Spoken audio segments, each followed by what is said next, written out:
Before we begin, a warning. The case you're about to hear contains graphic descriptions of violence, abuse, and deeply disturbing crimes. Some details may be unsettling or triggering for certain viewers. Please use discretion, and if at any point you feel uncomfortable, it's okay to stop watching. This story is not for everyone. Listener discretion is strongly advised. New York in the late 1920s was a city of hustle and hope. Tenements breathed in and out with the rhythm of shift whistles and streetcars. Children darted through stairwells, and mothers leaned from windows to call their names at dusk. In the churn of that ordinary life walked an unremarkable old man with a soft voice, a gray mustache, and kindly eyes. He could have been anyone's grandfather. That was his camouflage. That was his weapon. He called himself Frank Howard when he knocked on the Budd family's door in June of 1928, a Saturday warm enough to loosen collars and send boys drifting towards summer jobs and dreams. He said he had a farm upstate and work to offer. He spoke with the weary authority of a man who had put bread on tables for decades, who had raised children himself, who knew what an honest day's pay meant to a struggling family. It was easy to believe him. Trust is often the first step into darkness. To understand how he arrived at that door, we must go back to a very different city and a very small boy. Hamilton Howard Fish, who later preferred the name Albert, was born in Washington, D.C. in 1870. His father died when he was very young. His mother, fighting poverty and grief, placed him in an orphanage where beatings were routine, where food and affection came with conditions, where cruelty could be mistaken for structure. He would later say that pain and punishment became tangled in his mind with comfort and attention. There was, in his bloodline, a heavy shadow of mental illness, relatives institutionalized, obsessions that bled into delusions.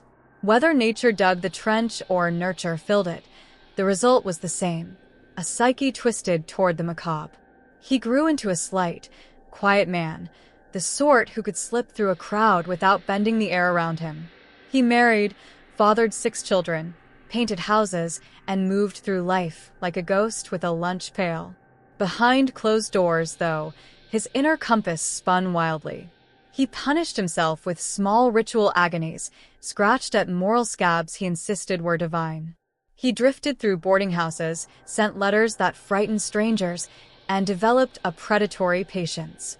When he looked at the world's most vulnerable, children who were poor, who were unsupervised, who were simply trusting, he saw opportunity. He learned how to speak to parents in the language of relief. I can help. I can take your boy off the streets. I can give him a wholesome job. He rehearsed this lie until it felt true on his tongue. The summer of 1924 brought the first known murder. In Staten Island, an 8-year-old boy named Francis McDonnell left his house and never returned. Witnesses recalled seeing a gray-haired man in the area, the sort of detail that elicits a shrug rather than an alarm. Francis was later found murdered, his body discarded like a secret no one wanted to hold. The city shuddered, then moved on because cities have to. The man with the gray mustache kept walking, kept watching. 3 years later, in February 1927, a 4-year-old boy named Billy Gaffney vanished from a Brooklyn tenement hallway. Another child said simply, "The Boogeyman took him." It sounds like something a frightened toddler might invent, a fairy tale cover for a horror too large to name. But the nickname stuck to the man who matched the description, a thin, gray stranger who could soothe a child with a story, lift him with gentle hands, and carry him into oblivion. Police chased threads and found only knots. Newspapers ran sketches and rumors. The city hummed, the stranger vanished, and someone else's doorbell rang. On that June day in 1928, the Budd family welcomed Frank Howard into their parlor. He was precisely the kind of visitor a hard-working family hoped to meet, respectable, with a farmer's hat and promises to spare. He offered their son, Edward, a job upstate, steady pay, fresh air, a path out of the cramped apartment. The old man spoke of his own children, of meals around a big table, of chores that build character. He came back a second time, to seal the arrangement and to demonstrate his warmth. He even brought gifts. And then, as if generosity had overtaken him, He announced a birthday party for his niece that very afternoon. Wouldn't it be nice, he asked, if little Grace, Edward's younger sister, came as his guest? He would have her back by evening. There is a moment in every tragedy when the ordinary gives way to the irreversible, a hinge of time that will forever squeak in memory. Grace put on her best dress. Her mother fussed with her hair. The old man took her hand. They stepped into the bright street and turned the corner. The apartment door closed behind them with the awful finality of a safe slamming shut. From that moment, the Budd family lived in a state of suspended breath. Days bled into weeks. Police canvassed neighborhoods, interrogated drifters, and sent descriptions across state lines. In a city of millions, a child can disappear as completely as a bead of rain in the gutter. The man who had called himself Frank Howard evaporated, too, shedding his alias like a winter coat. He returned to being what he had always been, a hunter who traveled light, a man whose tenderness was an instrument. The investigation into Grace's disappearance never truly stopped, but leads cooled with each passing season. Detectives pinned her photo on bulletin boards and moved desks beneath it and grew older. Her parents lived with that photo in their minds, in their hands, in the quiet hours after midnight when the city breathes differently. The cruelty of uncertainty is that it has no edges. It presses from all sides, endlessly. 6 years passed. Then, in November of 1934, a letter arrived at the Budd family's apartment, addressed to Mrs. Budd, composed in a cramped, wandering hand. It began as a moral confession disguised as a cautionary tale, a means of easing the writer's conscience by narrating historical wickedness before arriving at his own. The letter told a story no mother should ever be forced to read. It described, calmly and in grotesque detail, what he claimed to have done to her 10-year-old daughter in an empty house he had rented for the day, a cottage shaded by wisteria vines. It read like a sermon written by a man who believed suffering was sacred, hers, not his. Detectives had grown weary of legends and boasts, but this letter was different. It contained facts that only the abductor could have known, and it came in an envelope printed with a small hexagonal emblem, NYPCBA, the New York Private Chauffeurs Benevolent Association. Detectives followed the paper instead of the man. At the association, a janitor admitted he had taken some stationery home and left it behind at a boarding house when he moved. That boarding house, a dim place of thin walls and thinner secrets, had recently rented a room to a quiet old man who received regular money orders from his son. His name, this time, was Albert Fish. Detective William King waited. Surveillance on a man like Fish meant sharing the same air, hearing the same floorboards speak. When Fish finally returned to collect his mail, King asked him, politely, to come down to headquarters for a few questions. The old man agreed with a smile and then, in one quick turn, showed the flash of a razor. King disarmed him. The mask slipped, and the story that had haunted New York for 6 years began to spill from the source. Fish told them he had gone to the Budds' home to kill Edward, but changed his mind when he saw Grace in her dress. He admitted to writing the letter. He confessed to the murder. The headlines had a field day because language struggles to keep up with monstrosity. Reporters tried on nicknames like Cheap Hats, the Gray Man, the Brooklyn Vampire, the Werewolf of Wisteria, the Boogeyman. Each name captured a facet of the danger he posed, an ordinary face that could dissolve into nightmare, a predator who fed not only on flesh but on fear itself. The detectives, meanwhile, worked methodically. They sifted claims from confabulations. Fish, now 65, boasted that he had harmed hundreds of children across the country. His numbers were likely impossible, but the police did not need arithmetic. They had Grace Budd. They had a letter. They had a key to the empty cottage where he said he had taken her. And they had a man who seemed to believe that each confession washed him a little cleaner. In the slow ritual of a trial, every shred of horror must be translated into the sterile language of law.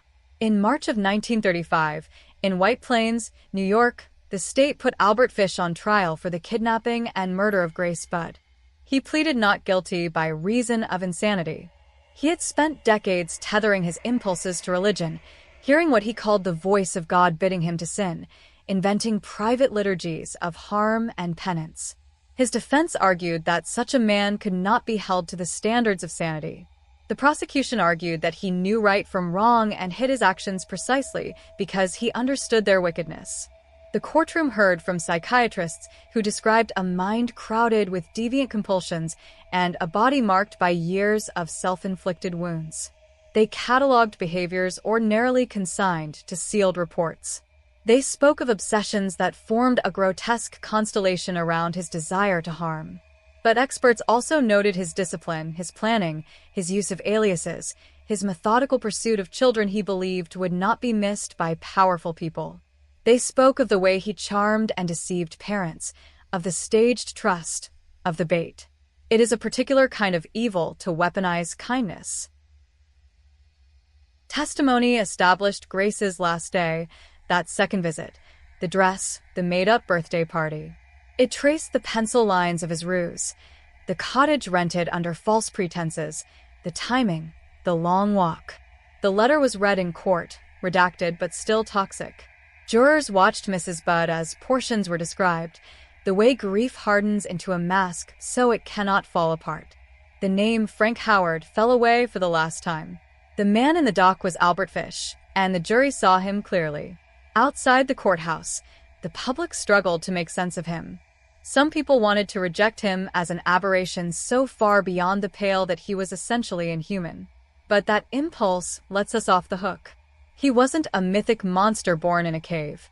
He was a man who rode the same streetcars as everyone else, who smiled at neighbors, who folded letters at a kitchen table. He navigated a city that made room for everyone and used that tolerance as cover. The danger he represents is not only the harm he did, but the seductive idea that monsters are always obvious. Sometimes they are grandfatherly. Sometimes they are gracious. In the end, the jury declared him sane and guilty. The slow clock of justice struck a necessary hour. He was sentenced to die in the electric chair at Sing Sing. He reportedly met the sentence with a placid acceptance, a man who had rehearsed his own ending as another performance. As he waited on death row, he wrote a final statement, pages said to be unprintable for their obscenity. It was never made public. Mercy can take strange forms. Perhaps silence in that case was a kind of mercy for the families of the murdered. On the night of January 16, 1936, Albert Fish walked into the death chamber. He was 65 years old, slight, almost delicate, a figure dwarfed by the machinery of the state. Witnesses said he seemed calm, as if death were merely the last room in a boarding house he had lived in too long. The ritual unfolded with industrial precision. A leather strap here, a wet sponge there, an electrode fixed to a skull that had housed too many terrible ideas. In a flash of current and heat, the public story of Albert Fish ended. But the questions his life poses did not. Could a different childhood, a home instead of an orphanage, tenderness instead of beatings, have interrupted the making of a killer? How much of him was madness, and how much was malice? The law must answer with verdicts. The rest of us are left with uncertainties that survive the electric chair. The legacy of his crimes radiates in smaller circles. 2. The way a stone thrown in water sends ripples to shore. It is there in the way parents teach their children about strangers, in the skepticism that rises whenever an adult is too eager to help, in the persistence of the phrase, the boogeyman spoken in whispers. It echoes in true crime retellings and in the careful, clinical language of criminology classes. It is present, fiercely, in the lives of families who never got the kind of closure the Budds did. If that word can apply to a truth so terrible, what we know imperfectly. Fish claimed dozens of victims beyond the 3 murders he confessed to, and that police could connect to known homicides. Francis McDonnell in 1924, Billy Gaffney in 1927, and Grace Budd in 1928. He bragged of hundreds of assaults, but boasting is a currency among predators, and lies often buy them attention. Some detectives tried to link him to other killings. A teenage girl found in Queens in 1932, a child murdered in the Bronx in 1927. Proof remained elusive. Evil does not always leave neat receipts. Still, certain truths crystallize. He selected children who were small and trusting. He targeted families weighed down by poverty, who saw in him the glimmer of relief. He traveled light and lived in rooms where the landlord remembered only that he paid in cash and asked for little. He was not driven by profit or revenge or any motive that would make sense in the ledger of ordinary crimes. He pursued experiences he called religious, confusing sin with sacrament. He took children away from the world and believed that in doing so, he was answering to a higher command. The court called that madness a lie, and perhaps it was both, a pretext and a pathology. To revisit his story is not to wallow in his depravity, but to take stock of the conditions that let him operate. Communities stretched thin, trust exploited, institutions slow to communicate, a time before shared databases and cross-jurisdiction alerts. Even then, perseverance mattered. A single letter, the emblem of a chauffeurs' association printed on an envelope. A detective waiting in a hallway until a quiet old man came home. The smallest threads can pull down the darkest tapestries when hands are steady and patient. If the name Albert Fish survives, it is as a warning disguised as a biography. Beware of the kindly mask. Beware of the story that seems too generous. Beware of the man who tries to stand in for a family he does not belong to. And remember that even the smallest clue, a monogram on a cheap envelope, can give the voiceless a voice again. Grace Budd's life was short, but her name opened the letter that caught him. Francis McDonald's case shook an island awake. Billy Gaffney's disappearance taught a city to listen to a child's vocabulary of fear. The Boogeyman, a phrase that turned out to be devastatingly precise. They are the center of this story, not the man who hurt them. Their lives, briefly sketched by the newspapers and then forgotten by most, are the reason the rest of us repeat the lesson. We build better alerts. We teach our children rules that are firm but fair. We look twice at kindness and try not to let fear curdle into isolation. We punish without pretending we can reverse time. At the end, the gray man was only a man. He used age like a cloak and language like a key. The system that finally cornered him was imperfect and human, too. Detectives who missed clues, parents who trusted, a city that was busy, always busy.